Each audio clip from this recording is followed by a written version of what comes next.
السلام علیکم دین و دنیا کے محترم ویورز۔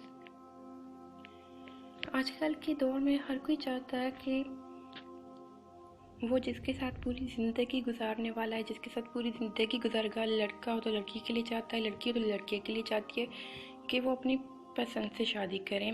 اور آج کل کے دور میں 99% ایسا ہی ہو رہا ہے۔ پسند کی شادی لوگ اس لیے کرنا چاہتے ہیں کہ جس سے وہ شادی کریں، جس سے پوری زندگی جس کے ساتھ گزارے وہ ان کا ہم خیال ہو اور ان کی پسند، دونوں کی پسند ملتی ہو، تاکہ ان کی زندگی بہت اچھی اور پرسکون گزر سکے۔ پسند کی شادی کرنا کوئی حرام نہیں ہے ہمارے مذہب میں، اسلام میں، لیکن جائز ہو، جائز طریقے سے، گھر والوں کو راضی کر کے، پھر کسی میں اس کا نقصان نہ ہو تب۔ تو اگر کوئی کسی سے بہت محبت کرتا ہے لیکن کنفیوز ہے کہ وہ شادی کے بعد بھی بہتر رہے گا کہ نہیں رہے گا، اس کا پیار سچا ہے یا دھوکہ ہے، تو اس کے لیے آج بہت ہی اچھا وظیفہ آپ لوگوں کو بتاؤں گی، جو کہ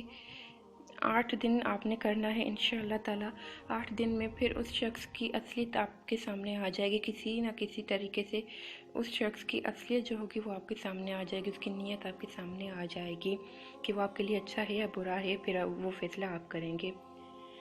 جب کسی کو شادی کے لیے اپنے من پسند شخص کی اصلیت جاننا درکار ہو کہ وہ سچا پیار کرتا ہے اور شادی کے لیے بعد میں بھی بہتر رہے گا یا نہیں، تو مسلسل 7 راتیں بعد نماز عشاء 108 مرتبہ سورہ اخلاص پڑھ کر صحیح بات معلوم کرنے کی دعا کریں۔ انشاءاللہ تعالی 7 دن میں اس شخص کا اصل روپ سامنے آ جائے گا۔ پھر بتا دیتی ہوں، جب کسی کو شادی کے لیے اپنے من پسند شخص کی اصلیت جاننا درکار ہو کہ وہ سچا پیار کرتا ہے اور شادی کے لیے بعد میں بھی بہتر رہے گا یا نہیں، تو مسلسل 7 راتیں بعد نماز عشاء 108 مرتبہ سورہ اخلاص، مطلب کہ قل هو اللہ احد، یہ والی سورت آپ نے پڑھنی ہے، سورہ اخلاص پڑھ کر صحیح بات معلوم کرنے کی دعا کریں۔ انشاءاللہ 7 دن میں اس شخص کا اصل روپ سامنے آ جائے گا۔ 108 مرتبہ آپ نے پڑھنی ہے۔ دیکھیں، وظیفے کو بہت ہی یقین سے کیا کریں، کیونکہ آپ کسی انسان سے بات نہیں کر رہے، آپ کسی انسان سے ہیلپ نہیں مانگ رہے، آپ اللہ تعالیٰ سے ہیلپ مانگتے ہیں وظیفہ کر کے۔ اور وظیفے کا مطلب یہ ہوتا ہے کہ قرآنی طریقوں سے اور قرآنی آیتوں، قرآنی صورتوں کے وسیلے سے اللہ تعالیٰ سے مدد مانگنا۔ تو وظیفے کو پورے یقین سے کیا کریں، اور اگر ہو سکے تو کوئی بھی وظیفہ کرنے سے پہلے صدقہ کر دیا کریں، کوئی اچھا عمل، کوئی نیکی والا کام،